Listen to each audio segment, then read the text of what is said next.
Shalom, saya akan menyampaikan kebenaran firman Tuhan. Sebelumnya saya akan berdoa. Roh Kudus, kenakanlah hambamu sebagai pakaianmu, agar apa yang menjadi kehendak Bapa di sorga, yang akan hamba sampaikan kepada umatmu. Dalam nama Yesus, haleluya, amin.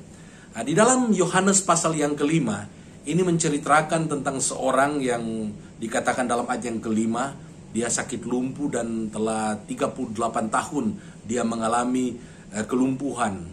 Dan kita tahu bagaimana dia berusaha untuk disembuhkan di dalam sebuah kolam yang namanya kolam Bethesda. Ketika malaikat turun dan malaikat menggoncang air kolam, siapa yang lebih dahulu masuk ke dalam kolam, dia akan mengalami kesembuhan.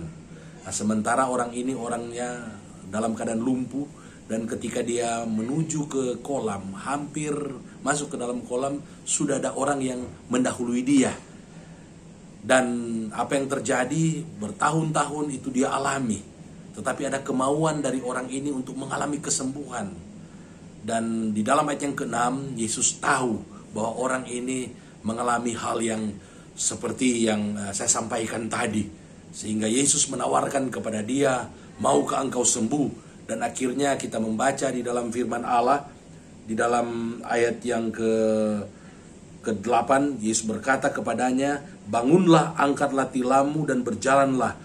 Dan pada saat itu juga sembuhlah orang itu, lalu ia mengangkat tilamnya dan berjalan. Luar biasa. Kebenaran firman Tuhan ini saya percaya Tuhan sediakan juga bagi saya dan saudara. Mungkin kita sudah lama mengalami penderitaan dalam berbagai aspek. Gak terasa dari bulan Maret sampai bulan November ini kita mengalami dampak daripada COVID-19.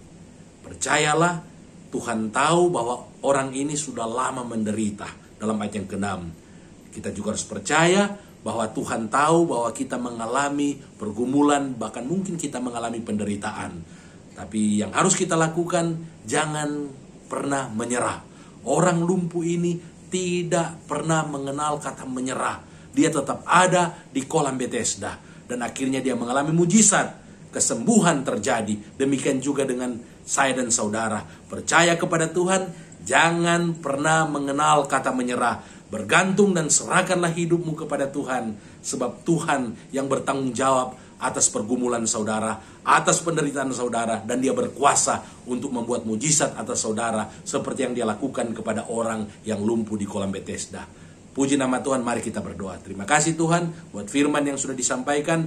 Jadilah kepada kami seperti yang kau firmankan. Dalam nama Yesus, amin. Puji nama Tuhan, shalom, Tuhan memberkati.